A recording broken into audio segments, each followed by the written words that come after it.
You say their name every single day. You tell them no. You ask them to step up. You say goodbye when you leave the house and hello when you come back.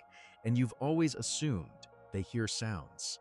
Familiar sounds, repeated sounds that trigger trained responses the way a doorbell makes a dog bark. You've been wrong. Your cockatoo doesn't just hear those words, they understand them. Not the way a dog understands sit, as a sound paired with a consequence. Your cockatoo processes specific human words with meaning, with context, with a depth of comprehension that peer-reviewed science now places among the most linguistically sophisticated of any non-human animal on Earth. There are 5 words in particular, 5 words you probably say to your cockatoo every single day, that research has confirmed they don't just mimic, they know. And the last one on this list will change the way you walk out of your house for the rest of your life. Subscribe if you've always known your cockatoo understands more than people think. Let me show you what's actually happening behind those eyes when you speak. Their name.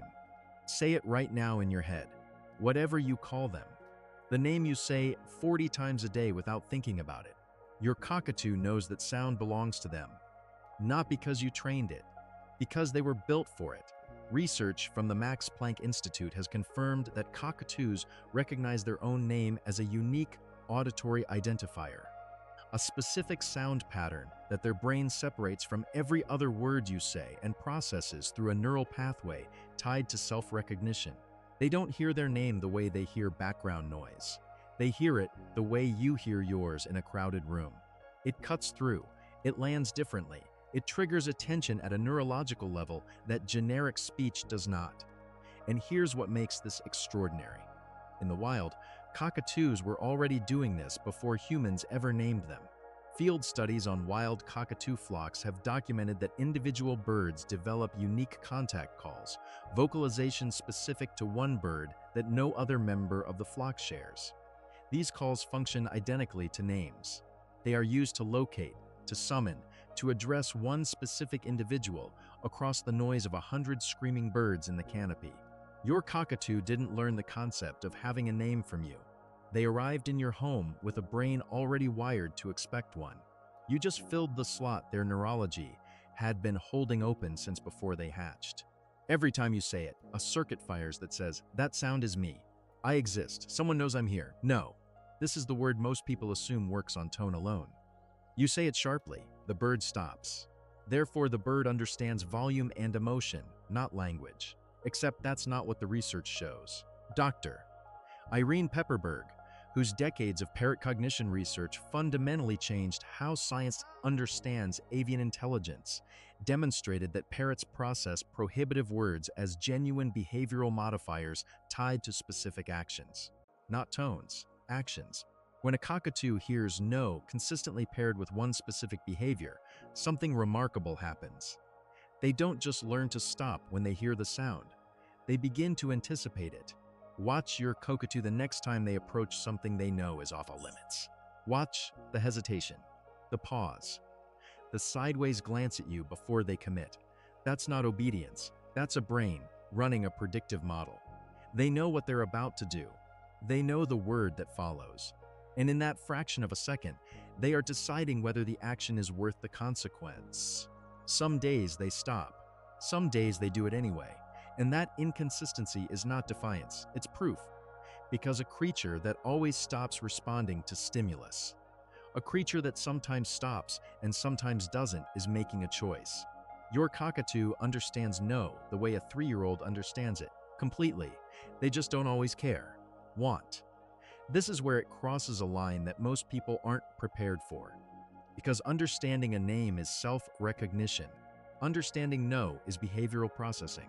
But understanding want and using it correctly is intentional communication. And that changes everything about what your cockatoo is.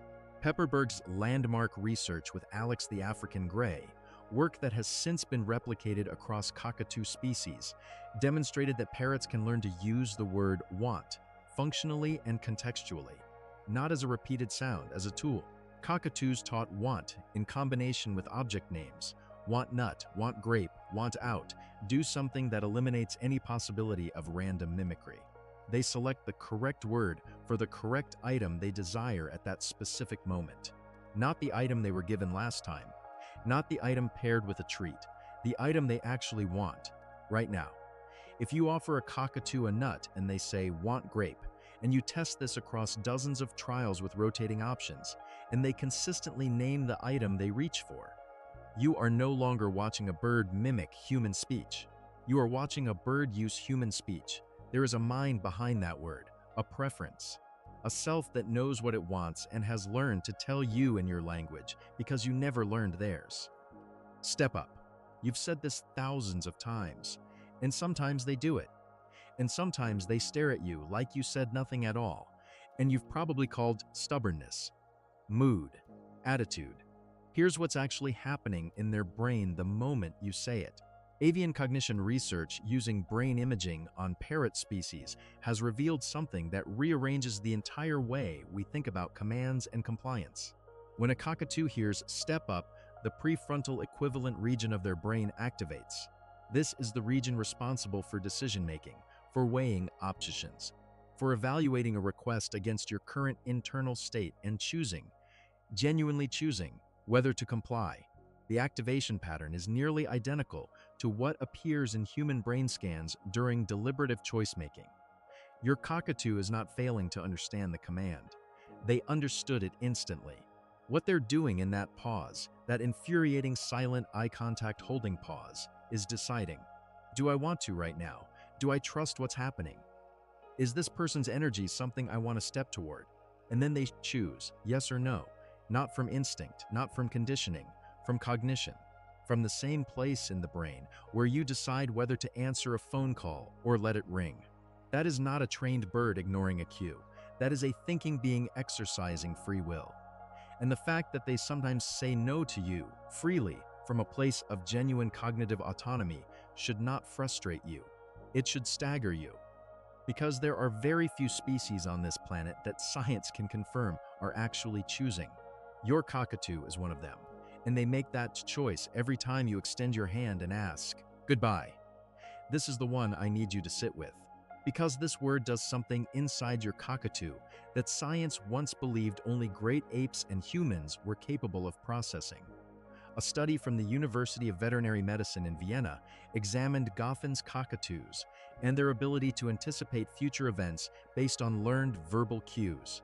What they found rewrites the boundary of what a bird brain can do. Cockatoos who hear a consistent departure phrase, "Goodbye, see you later, I'll be back," whatever words you use every time you leave, develop a measurable physiological response to the word itself. Not to the door opening, not to you picking up your keys, not to any physical cue that departure is happening, to the word. Before you move, before anything in the environment changes, their heart rate elevates. Cortisol levels shift. Their body enters a stress response triggered entirely by a sequence of sounds that their brain has connected across time to a future event that hasn't happened yet. Read that again. Your cockatoo hears "goodbye" and their body responds to something that does not yet exist in the present moment. They are projecting forward. They are understanding that this word means you are about to disappear, and their body begins grieving your absence before you've taken a single step toward the door. This is temporal reasoning, the ability to link a current stimulus to a future outcome. It was considered exclusive to humans and great apes. Your cockatoo does it every time you say a word you probably toss over your shoulder without thinking, and they feel it land in their chest before the door even closes. The filter. Your cockatoo likely comprehends far more than 5 words. Depending on household exposure, avian researchers estimate cockatoos process anywhere from 25 to over 100 human words with genuine contextual understanding. But they don't learn all words equally. They don't memorize vocabulary the way a student studies a language. Their brain filters every word you say through a single question. The same question their ancestors asked every day in the Australian canopy before they ever heard a human voice. Does this sound affect my flock? Does this sound affect my safety? Does this sound affect my connection to the ones I love?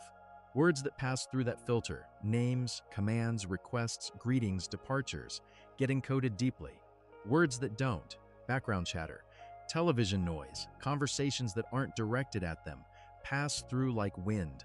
Your cockatoo is not learning your language. They are filtering it, keeping only the parts that answer the only question that has ever mattered to their species. Am I safe? Am I seen? Am I loved? And every word that survives that filter becomes permanent, wired into a brain that will remember it and feel it for the next 50 years. You've been speaking to them every day. Now you know they've been listening. Not to everything, to the words that carry weight, to the sounds that mean something, to the only question their brain was ever designed to ask.